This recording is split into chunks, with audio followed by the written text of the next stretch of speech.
సామినేని రామారావు గారు పాత ఖమ్మం డివిజన్ కార్యదర్శిగా దాదాపు ఆయనతో పాటు కలిసి పనిచేశాము. ఖానాపురం హవేలీ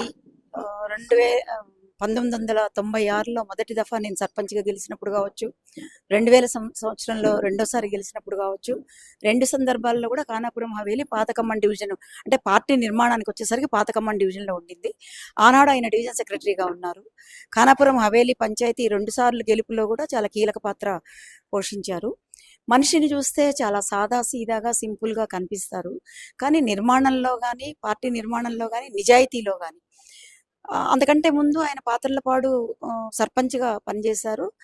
యాక్టివ్గా నిర్మాణంలో సూటిగా స్పష్టంగా కమ్యూనిస్ట్ పార్టీ ఏ పేద వర్గాల కోసం అయితే పనిచేస్తుందో ఆ వర్గ దృష్టితోటి ఆ వర్గం వైపు పనిచేశారు కాబట్టే ఆయన్ని స్థాయిని పెంచి ఖమ్మం డివిజన్ కార్యదర్శిగా తీసుకొచ్చారు. నాకు 95 నుంచి ఆయన గారు పరిచయము. అందుకే పొద్దున మరణ వార్త వినంగానే నిజంగా మాట్లాడటానికి కూడా ఇబ్బందికర పరిస్థితి మాకు.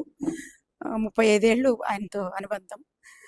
చూడ్డానికి చాలా సాదాసీదాగా ఉన్న వ్యక్తి అయినప్పుడు కూడా కమ్యూనిస్ట్ నిబద్ధత కావచ్చు, కమిట్మెంట్ కావచ్చు, రాష్ట్ర స్థాయి దాకా ఎదిగారు ఆయన. రాష్ట్ర స్థాయి రైతు సంఘంకి వెళ్ళిన తర్వాత తన పెద్దవాళ్ళ బాధ్యత, కుటుంబ బాధ్యత నెత్తినబడి మళ్ళీ గ్రామానికి రావడం జరిగింది. గ్రామానికి వచ్చిన తర్వాత కూడా ఇన్ని సంవత్సరాలు గ్రామంని వదిలేసిన తర్వాత కూడా మళ్ళీ గ్రామంలో సర్పంచి